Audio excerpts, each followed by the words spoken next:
What's up, YouTube? It's Rival. So good to see your beautiful faces again. I'm sorry I haven't produced any of my educational content for a while, but I hope you guys have been enjoying everything else that I've been putting out in the meantime. We're watching JJKing, China's best FIORA, up against this Aurelia here. I'm going to just start off with a lesson, guys. I'm going to start off with a little bit of advice. So we know FIORA is a very strong level 1 champion. She's already putting pressure on the lane by denying Aurelia this access to the lane. To be fair, like, even I wouldn't probably walk this way, and it's very greedy for Aurelia to take this way. I mean, FIORA could just be waiting in the tri-brush or waiting in a lane brush. Either way, this is the one where you can get basically a lane winning advantage off. The game starts the second you walk out of the fountain, guys. You need to be taking advantage of every single little thing. You think challengers are sitting under their tower texting their mum when the minions crash? No, they're trying to get level 2 first. They're getting lane control. They're doing everything they possibly can to start asserting pressure over their lane. If you want to climb, you need to act like someone who's climbed before. You need to act like a better player and play the way better players do. JJKing knows he wins level 1 because Aurelia needs to proc her passive off minions level 1 to even get her 4 stacks up. FIORA having bone plating first, which I'll actually put the runes up here and quickly go over them as well. I know I've kind of scuffed the start of this video, but it's 2:37. I'm very tired. I'm trying to get this video out done as fast as possible. We're putting the grind in today, boys. We've got Conqueror starting off the top of my head. I'm not even looking at a rune sheet. I just know that he's taken these runes today because I looked it up earlier. We've got Conqueror. FIORA thrives on long trading patterns and also has a build path that allows her to be operated as a drain tank. Conqueror, as we know, gives optimal healing and extra AD in those longer sort of trades. We have Triumph. It synergizes very well with FIORA's ult. And the fact that she's operating at low thresholds of HP all the time, giving her those little bursts of HP whenever she gets a kill or a takedown. We have Alacrity. FIORA has no wave clear and needs to attack a lot to push the wave, but also has mana. So she can't just spam her abilities. She needs that attack speed, helps her flow together a lot nicer. And then Last Stand is her last precision rune. Last Stand is the rune that's going to be the one that's giving us the most damage at those lower thresholds of HP. We have Resolve for her secondary tree. Bone Plating, Unflinching is JJ's go-to. Also my own, Bone Plating gives you lane dominance, very, very strong rune if it can be translated. Doesn't scale that well, but very good if you can take advantage of it early. And then Unflinching is probably one of the best scaling runes in the Resolve tree, which I take very often since its buff very recently. Take a breath. Let's continue to watch JJKing taking this Aurelia by the neck, level 1. We know he's got some pretty bad RNG on the vitals there. Misplays a slight bit by queuing it behind her. I think he queued that way to try and cut her off from the tower, also denying himself the vital. FIORA just winning these long trades, man. She's got a Q reset. She's got an auto reset in her Q.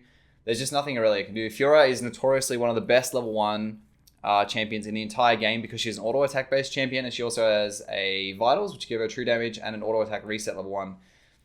She's just a menace of a champion. FIORA is actually, for anyone that doesn't know, my ban champion. I ban FIORA basically every game. Now that the enchanter meta is like a thing, this roaming support meta is the thing. I've been leaving FIORA open because I might pick her because she's a very good split pusher. I'm going to just break down this little play that happens here. So JJ is biting off a little bit more than he can chew. Aurelia does dash in and out and weave through the wave to get her abilities up, and then JJ misplays a little bit.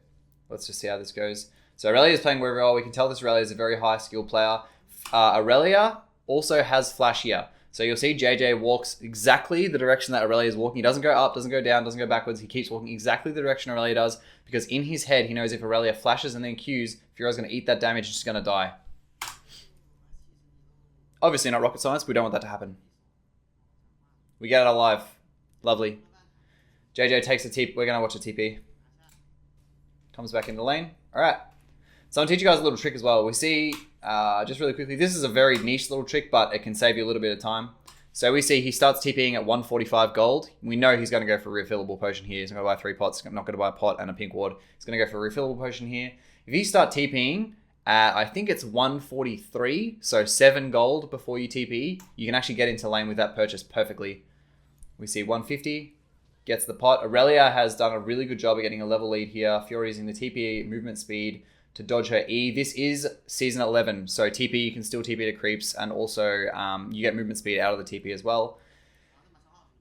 Okay, I need to take a breath. It's very late, very tired. Trying my best.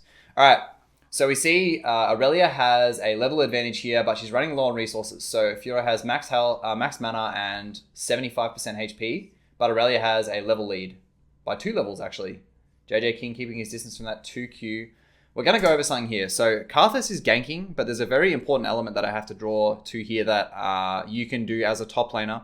So we know we can't hold a wave this big. This wave is massive. It'll eat you alive. At level 2, this would literally kill you in probably like 8 seconds. We see JJ's wave under the tower about to meet. What he does here, you can actually do even if he wasn't getting a gank. This is called Tethering the Wave. He pulls the wave down towards this gap. You see all these minions are like looking at FIORA. So they're not walking into the tower. They're trying to like go back down towards her here. This can give you enough time and stall for your wave to crash. And it's very advantageous for an auto attacker like FIORA to have a long lane. Auto attackers want long lane because they want and they thrive on long trading patterns. So ones where they can auto attack a lot. Champions like Riven, Renekton, where they're very reliant on their spell usage, they want short lane. They want to be here so that they can trade, get in and get out. FIORA wants the wave to be here so she can chase you down the lane. Two very different styles of champion. Let's just see how this eventuates. Relia is going to die. Even if FIORA was level 2, I think she might have even still won because this champion is just insane. Definitely a reason I banned FIORA.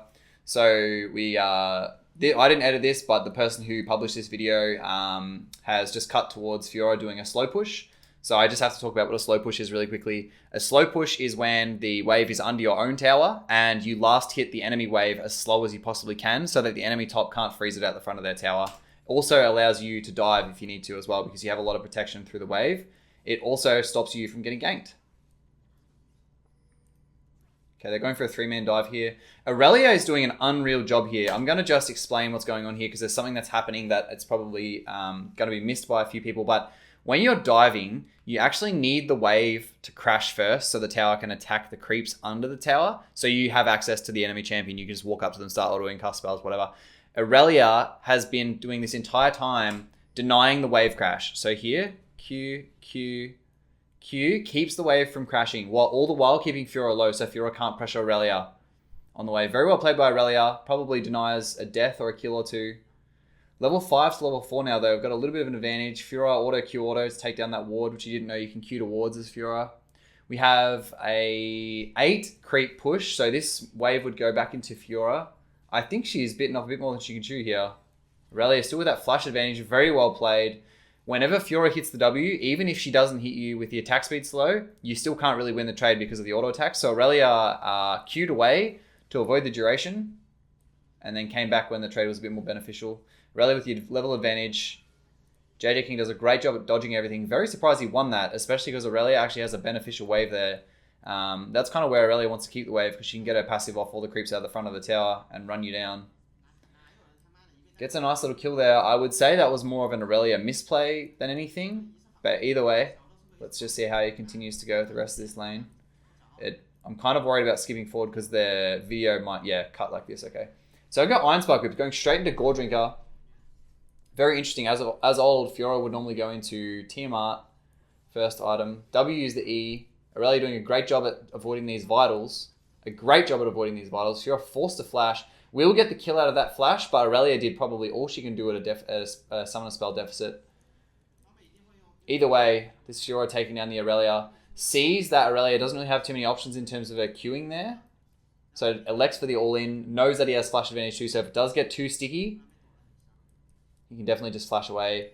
That Iron Spike Whip really helping the wave clear. One other thing I had to mention as well is FIORA takes attack speed room because her wave control early is very mana dependent. She has to cast a lot of abilities to push the wave, so the attack speed really helps with that. So the gank happening. This Aurelia is just does not want to die. She puts up a fight every single. She's 1 in 5 and she's almost killing the jungler. Also, this Aurelia, something interestingly, she went Iron Spike Whip, which I'm pretty sure they're meant to go Blade first, but maybe because she's behind, she's going for a tankier component or a tankier item to start with. The Blade of the Ruined King, when you're behind, can be pretty bad because you can just get farmed until you get the Blade of the Ruined King. Once you have the item, it's a little bit better, but at the same time, because you're so behind, it's not going to do much for you. I think I just saw Aurelia TPing. Yeah, I was going to say. All right, let's see what he can do here. Very well played. Great W on that Aurelia E. LeBlanc should die. Or is she going to do LeBlanc things? Karthus' cooldown. Dude, look how cool this overlay is. I never even noticed this. This is actually in JJ's stream. He's got cooldowns of each champion's ult here and then also of the camps on the map. So cool. LeBlanc doing LeBlanc things. Surely going to die. Perfect. It's a big shutdown, actually. It's quite a close game. 4-1. Surely Aurelia doesn't live here either. There's no way. I actually thought he was going to QW then. Talon looking for the kill. Maybe he's going for a bit greedy here. Or if Aurelia was like a bit more fed there, I feel like she could have W auto-queued and he would have died. Man, these Aurelia players are scary. Even with as big of a deficit as he is, this Aurelia player is really putting up a fight. We've got FIORA with the finished Gore Drinker going straight into the Ravenous Hydra. FIORA synergizes very well with Ravenous Hydra, assisting her wave clear and also double lifesteal, meaning that she can really thrive in these longer fights, getting a lot of lifesteal off these vitals. Staying alive, FIORA operates very heavily on her lifesteal, as she always has. Looks like we're going for a dive here. We've got a 2-level deficit on the Aurelia. It is very hard to dive an Aurelia in this circumstance, though, because she can just Q to creeps. FIORA taking a few shots already. Again, this Aurelia just putting on a show. Oh my gosh. We do get that first tower. I don't know if Karthus misplayed. I actually think that was a bit of JJ's fault. He should have just stood next to the Herald. I don't think Aurelia would have died. She probably would have given the tower, but either way, like, Karthus didn't have to die there. I think Nidalee may die here. Great use of the W. Oh, maybe not. Oh, this Nidalee's fed, right? Yeah, she's very, very fed. Gives a big shutdown. Actually, a pretty bad death, because Nidalee's very much, and I'm sure a Chinese Nidalee as well, one in this elo is going to be very capable of 1v9 in games at a 7-3 at 12-minute mark. Gives a big shutdown to the Nidalee. I'm just going to see if this skips ahead really quickly. Perfect. So we see him, yeah, it's just going to transition in a second. Waiting for that. Perfect. Comes back for lane. We've got the Caulfield's Warhammer being completed. A little bit more of a component towards the Hydra. Constantly pressuring. I always say this, guys. When you have a lead as a top laner, great dodge with the Q there. When you have a lead as a top laner, you need to be doing everything you possibly can to be pressuring. You want to be winning games, you got to make the other top laner really feel the pressure. You got to make them sweat. Ravenous Hydra completed. Phage third, sorry, whether he's going into Hullbreaker or he's going into Sterix Gauge. Both good options here. If he wants to side lane and avoid these team fights, he could go and elect the option for the Hullbreaker. Chasing this Nidalee down. Great W, avoids the Blast Cone.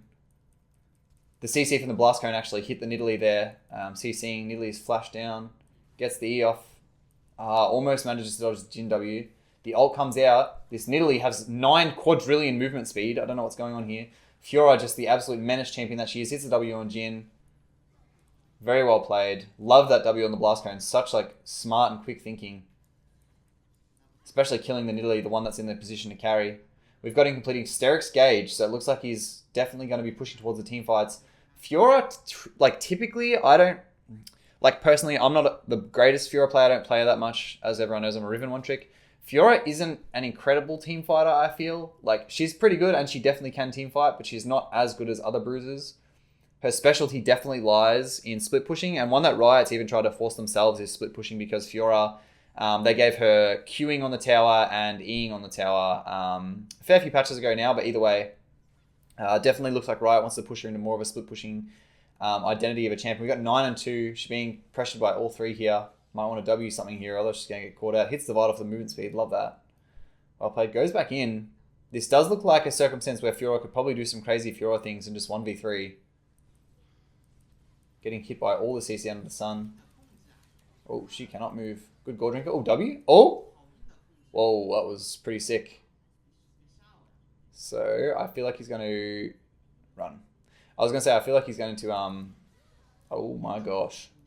I feel like he's going to cue the auto after the Gore Drinker. Gets the double Gore Drinker. One thing that you guys, I'm just going to teach you guys really quickly here. He has the Gore Drinker up. Once the clone pops, we see the Gore Drinker. Look how much that heals from because of the LeBlanc clones. This also is applicable with Shaco too. So it counts as, the Gore Drinker counts as 2 champions hit, even though they're just clones. Massive heal from the Gore Drinker there. Gets a shutdown on LeBlanc as well. This game's still quite close and still losable for the FIORA's team. But we just have an absolute titan on the side lane here as this support set. Getting in the fight. Beautiful. Ezreal ult surely gets a kill here. And I think that's going to be game over, guys. Looks like the VOD's ending. Set picks up the Nidalee. That's a GG. Very, very well played by JJKing. Have so much fun watching this guy and always learn something else. Very high pressure top laner. If you guys did enjoy the video, please leave a like. I'm going to be pushing more towards these educational content as well as my other videos. I love you guys all so much. Thank you so much for watching. I'll see you in the next one. Peace!